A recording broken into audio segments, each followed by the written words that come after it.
There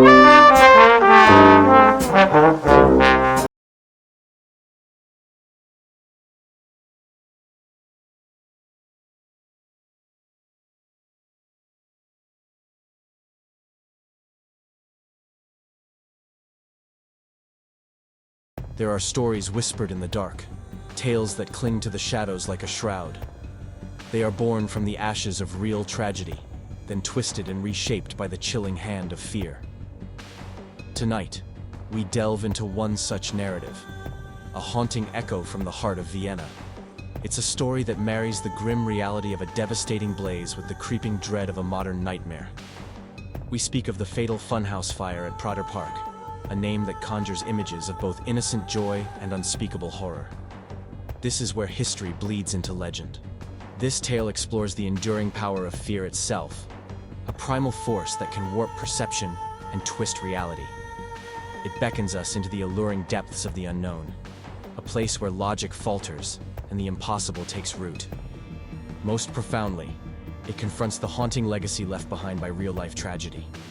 Our journey begins in the year 1947, in the vibrant yet war-scarred city of Vienna, Austria.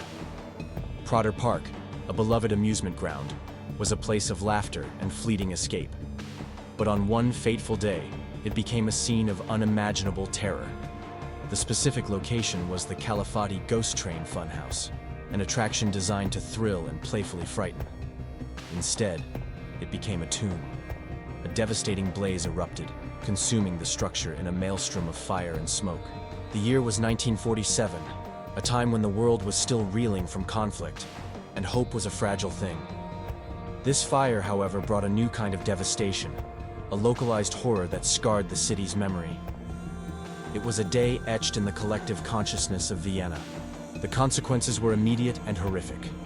The fire claimed the lives of several people, their screams lost in the roar of the inferno. Among the victims were innocent children, their laughter silenced forever by the flames. Their tragic deaths fueled a dark undercurrent of suspicion.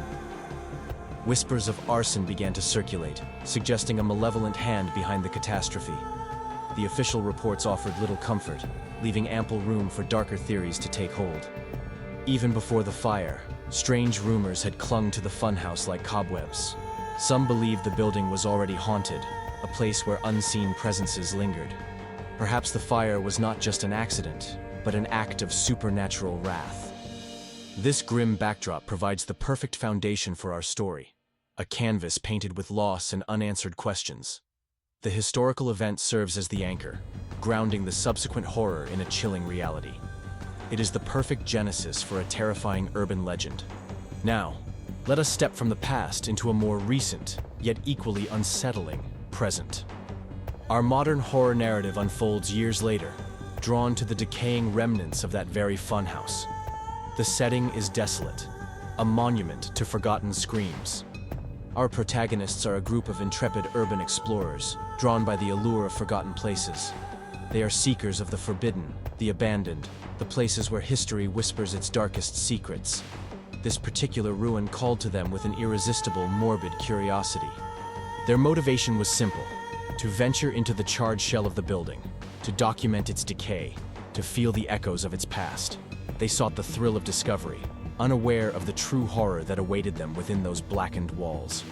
They ventured deep into the heart of the funhouse, a place where time seemed to have stopped. The landscape was one of blackened walls, scorched and crumbling, bearing silent witness to the inferno. Every step echoed with a hollow sound. Inside, the air was thick with the dust of decades and the lingering scent of ash. Distorted mirrors, cracked and smoke-stained, reflected their own warped images back at them. Haunting remnants of clown faces, half-melted and grotesque, seemed to leer from the shadows. The atmosphere was heavy, thick with the echoes of the past, a symphony of forgotten screams and phantom laughter. It was a place where the veil between worlds felt impossibly thin. Every shadow seemed to hold a secret. A palpable sense of dread hung in the air, a cold, oppressive weight that settled deep in their bones. It was the kind of dread that whispers of unseen eyes and lingering malevolence. This was not just an abandoned building. It was a place of suffering. Amidst the widespread destruction, a single object stood out, defying all logic. It was a pristine mirror, untouched by the ravages of time and fire. Its surface gleamed, reflecting the dim light with an unsettling clarity. Its condition was unnerving. Not a scratch, not a smudge, not a single mark from the inferno that had consumed everything around it. It was as if it had been placed there moments before, a perfect anomaly in a world of ruin. It stood there, amidst the destruction, a silent sentinel. Its presence was a stark contrast to the charred debris and crumbling architecture. It seemed to hum with an unseen energy, drawing the explorers closer. This mirror, they would soon discover, held a terrifying secret, a truth too horrifying to comprehend. Its flawless surface was not merely a reflection of the present. It was a window into something far more sinister. As the explorers gazed into its depths, a chilling anomaly occurred. The mirror did not show them as they were, living and breathing. Instead, it depicted them in a horrifying, distorted reflection. It showed them as burned, disfigured, their faces twisted in silent screams. Their skin was charred, their eyes wide with terror, frozen in an eternal moment of agony. It was a vision of unspeakable torment. The horror escalated with terrifying speed. One by one, the explorers began to disappear from the mirror's reflection. Their spectral doubles vanished, leaving only the distorted, burning images of those who remained. Yet the crucial detail was that they remained physically present in reality, standing right there in the funhouse. Their bodies were whole, their faces unmarred. Only their reflections had been consumed. The mystery deepened with each vanishing reflection, twisting the knife of dread in their hearts. What was happening? Was the mirror stealing their souls, or merely showing them a glimpse of a horrifying fate? Then, a cryptic message arrived, shattering the fragile calm. It was received on one of their phones, an anonymous, chilling delivery. The source was unknown, adding to the pervasive sense of unease. The message was a blurry photograph, its content sickeningly clear despite the distortion. It depicted the explorers themselves, engulfed in flames, trapped within the funhouse. Their faces were contorted in agony. The perspective of the photograph was impossible, yet undeniable. It was taken from behind the very mirror that held their spectral doubles, looking out at them as they burned. It was a view from the other side. The origin of the photograph remained unknown, a phantom sender in the digital ether. It was a message from nowhere, yet it spoke volumes. It was a direct, terrifying communication from the heart of the horror. This left the explorers to grapple with an unsettling possibility, a thought that chilled them to their very core. The mirror was not just reflecting the past, not just showing them a historical tragedy. It was doing something far more sinister. The terrifying implication was that the mirror was perhaps predicting their future, a premonition of their own demise. It was showing them not what had been, but what was yet to come. The line between past and future blurred into a horrifying certainty. As they stood amidst the charred remains, a chilling question hung heavy in the air. Was this a glimpse into a past tragedy? A spectral echo of the 1947 fire playing out before their eyes? Were they merely witnesses to history? Or was it something far more terrifying? Was it a premonition of their own demise, a glimpse into a future where they too would be consumed by the funhouse's eternal flames? The answer remained elusive, shrouded in shadow. The funhouse stood silent once more, its secrets guarded by the lingering scent of ash and the chilling reflection of a pristine mirror. The explorers were left with a choice: to flee the horror or to confront the terrifying truth that now bound them to this cursed place. The whispers of the past had become the screams of their present.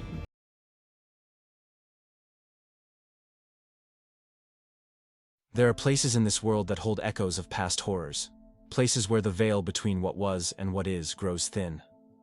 The West Edmonton Mall, a sprawling monument to commerce and entertainment, harbors one such place. Deep within its heart, an amusement park once thrived.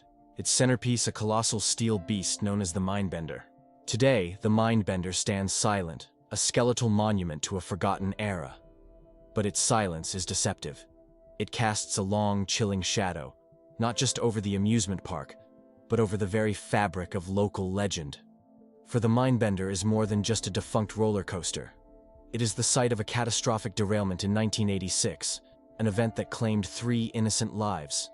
A mechanical failure, a simple flaw in design, ripped through the air, tearing apart lives and shattering the illusion of safety. From this true tragedy, a terrifying urban legend was born. It speaks of the Mindbender, not as a relic of the past, but as a living, malevolent entity. And at the heart of this chilling tale lies the ordeal of a lone night security guard. The year was 1986, the date, June 14th, a day etched into the collective memory of Alberta, Canada. It was the day the Mindbender, a marvel of engineering, became a harbinger of death. 3 people died that day. 3 lives extinguished in a flash of twisted metal and shattered dreams.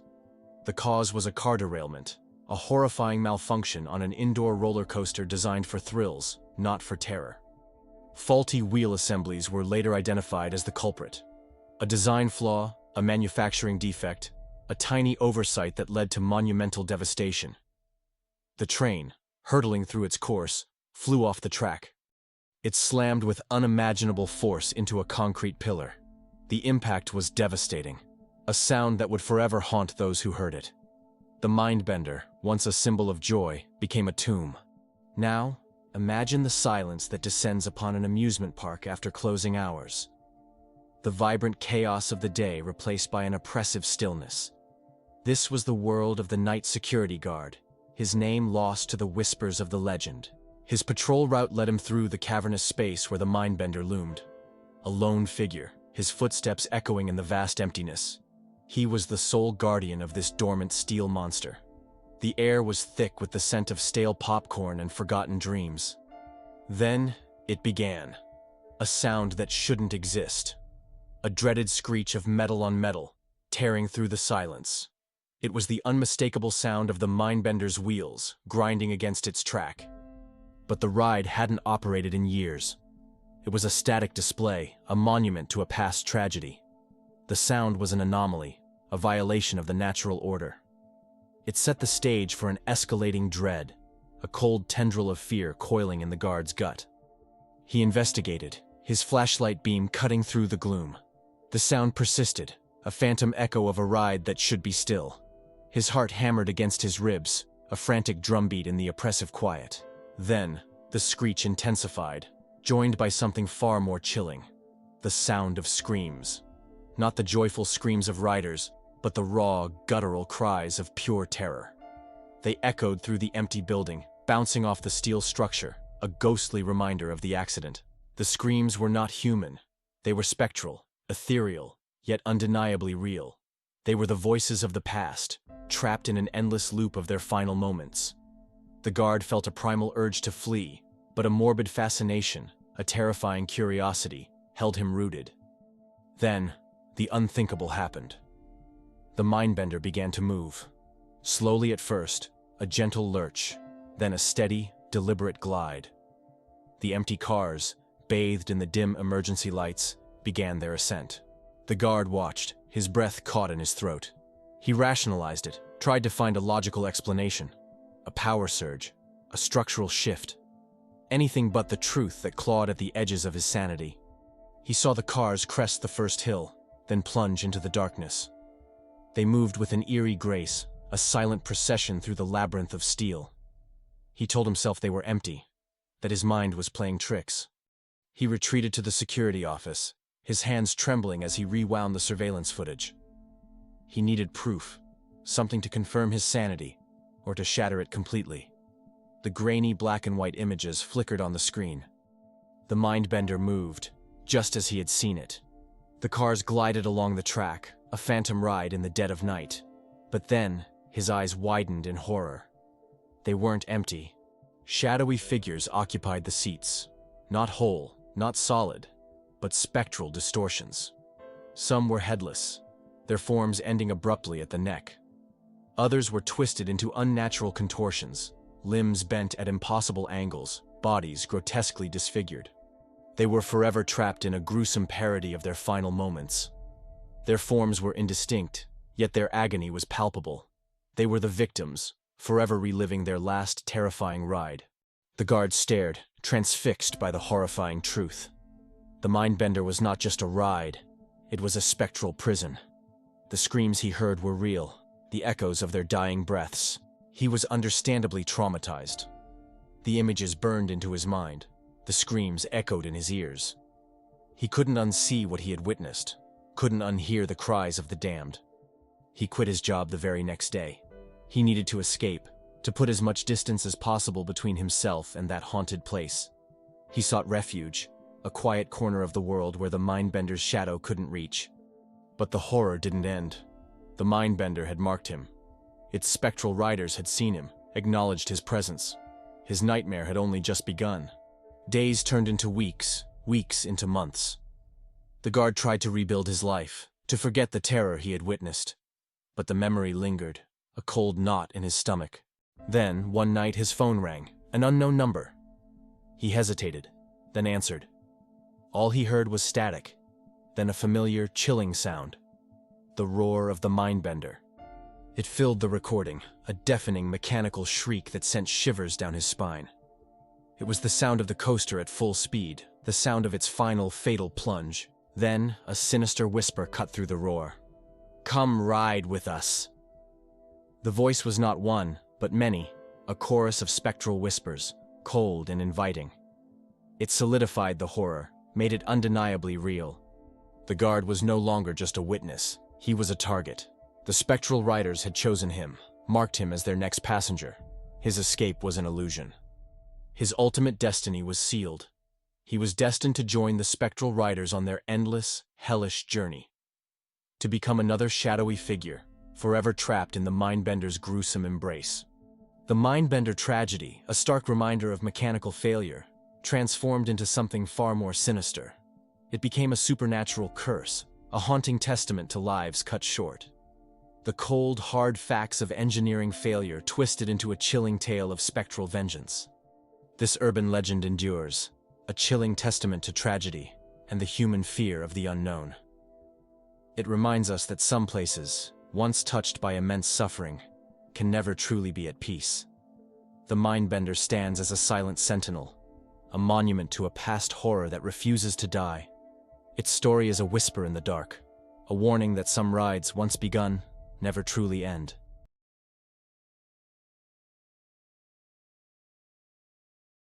Deep in the shadowed hollows of West Virginia, where the mountains loom like ancient sentinels, lies a place whispered about in hushed tones.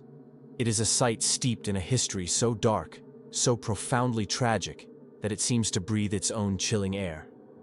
This is the story of Lake Shawnee Amusement Park. It is not merely an abandoned park, it is a scar on the landscape, a monument to misfortune. Its decaying rides and overgrown paths serve as a chilling backdrop for a classic horror story, one that transcends mere urban legend. This is where the veil between worlds feels impossibly thin. The very ground beneath Lake Shawnee holds secrets, echoes of suffering that refuse to be silenced. It is a place where the past is not just remembered, but actively felt. Prepare yourself, for this tale will burrow deep into your mind. The land upon which Lake Shawnee Amusement Park was built carries a history far older and more brutal than any carnival ride. This ground was once sacred to Native American tribes, a place they called home for centuries. Their peace was shattered by the relentless march of westward expansion. In the late 18th century, this tranquil valley became the scene of unspeakable violence. A brutal massacre unfolded here, claiming the lives of many indigenous people. Their spirits, it is said, never truly left the land. Centuries later, in the 1920s, the amusement park was established, seemingly oblivious to the dark legacy beneath its foundations. It was meant to be a place of joy and laughter, of vibrant escape. Yet, the shadow of the past seemed to cling to it. During its operational period, Lake Shawnee Amusement Park became synonymous with tragedy. A chilling total of 6 individuals met their untimely end within its confines. Each death added another layer to the park's growing reputation for ill fortune. One particular incident stands out, a haunting echo that reverberates through time. A young girl, full of innocent delight, was enjoying a ride on one of the park's swings.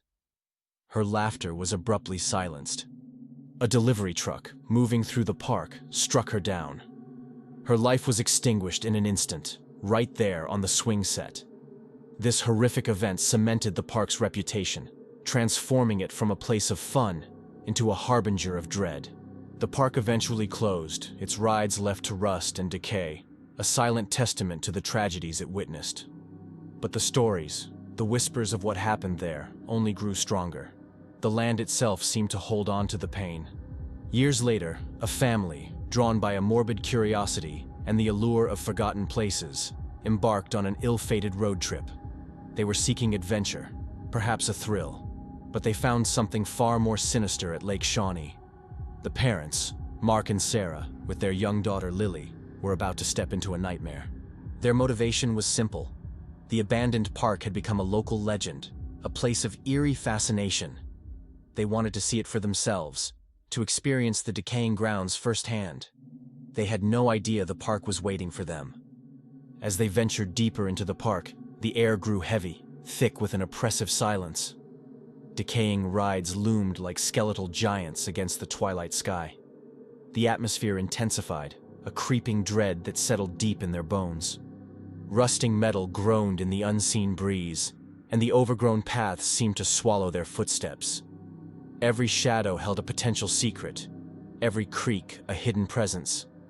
The park was not merely abandoned, it felt alive with something ancient and malevolent.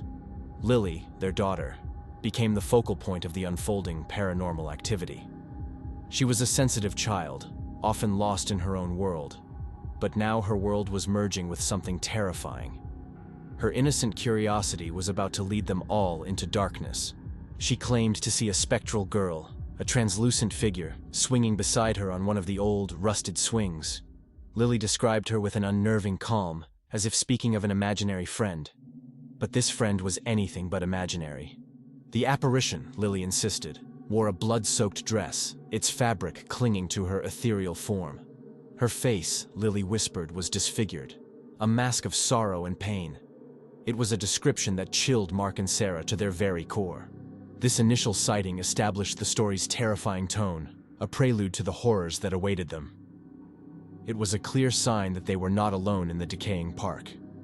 The past was reaching out, claiming a new victim. Lily's innocent words painted a picture of profound suffering, a child trapped in an endless loop of tragedy.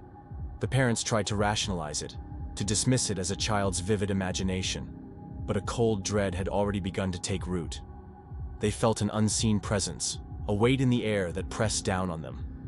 The park was not just a collection of old rides, it was a repository of lingering anguish, and Lily, unknowingly, had opened a door.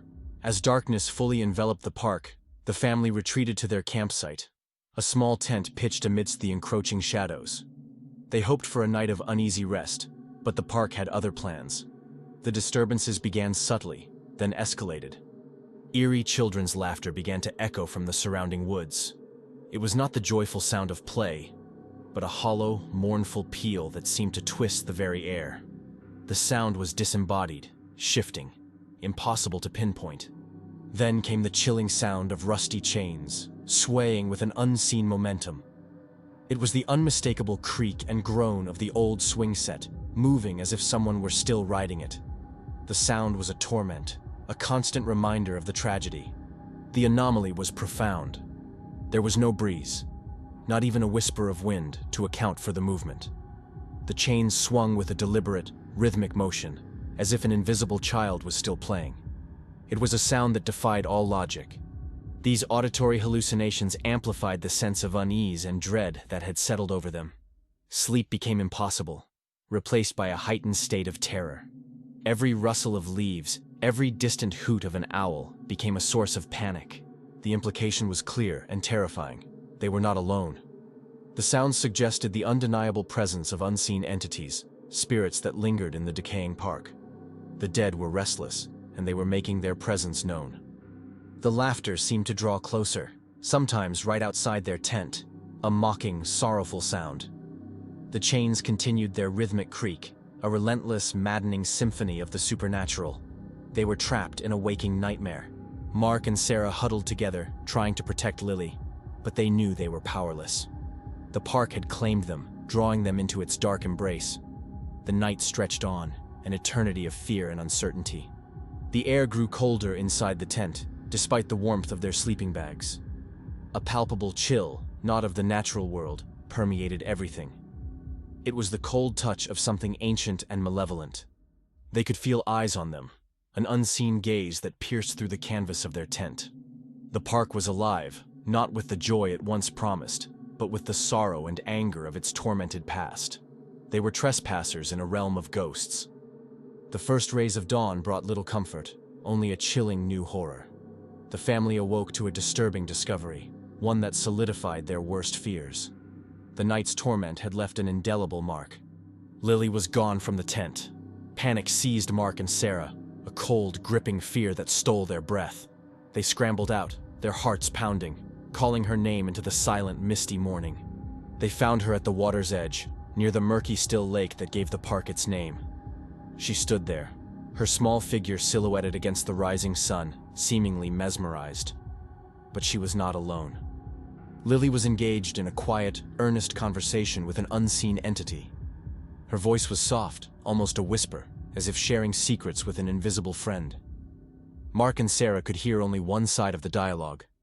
"Eliza," Lily murmured, her voice filled with a strange, childlike reverence. "You want to play?" The name hung in the air, a chilling revelation. It was the name of the spectral girl she had described. The identity of Eliza remained a terrifying mystery, a name whispered by a child to an empty space. Was she the girl from the swing set, or something older, something tied to the land's ancient tragedies? They could only guess. As Mark and Sarah approached, a tangible link to the entity revealed itself. Etched deeply into the rusted frame of the very swing set where Lily had first seen the apparition was a name. It was crudely carved, but unmistakable. The name was Eliza. It was a chilling confirmation, a physical manifestation of the spectral presence. The swing set, once a symbol of childhood joy, was now a monument to a lingering, sorrowful spirit. Lily turned to them, her eyes wide and distant, as if she had just returned from a far-off place. She spoke of Eliza as if she were a real playmate, a friend who had been waiting for her. The line between reality and nightmare had blurred. The family fled the park, their hearts heavy with a terror that would never truly leave them. They left behind the decaying rides, the whispering woods, and the chilling presence of Eliza. But the park had left its mark on them. The image of Lily at the water's edge, speaking to the unseen, would forever haunt their memories. The name Eliza, etched into the rusted metal, became a symbol of the park's enduring, malevolent power. They had stumbled into a place where the dead refused to rest. The story of Lake Shawnee Amusement Park and the family's terrifying encounter leaves a lingering sense of unease. It is a tale that reminds us that some places are forever marked by the events that transpired there. The past is not always past. This narrative highlights the enduring power of history, particularly when it is steeped in violence and sorrow. The land itself seems to remember, to hold on to the echoes of suffering. It is a testament to the idea that tragedy can leave an indelible stain. It also explores the chilling potential for the dead to linger in places of profound suffering. The spirits of those who met untimely ends, especially children, may be bound to the very ground where their lives were cut short. They are not just memories, they are presences. Lake Shawnee stands as a grim reminder that some wounds never truly heal, and some voices never truly fade. The park, abandoned and decaying, continues to whisper its dark secrets to anyone brave or foolish enough to listen. Its story is a chilling testament to the thin veil between our world and the next.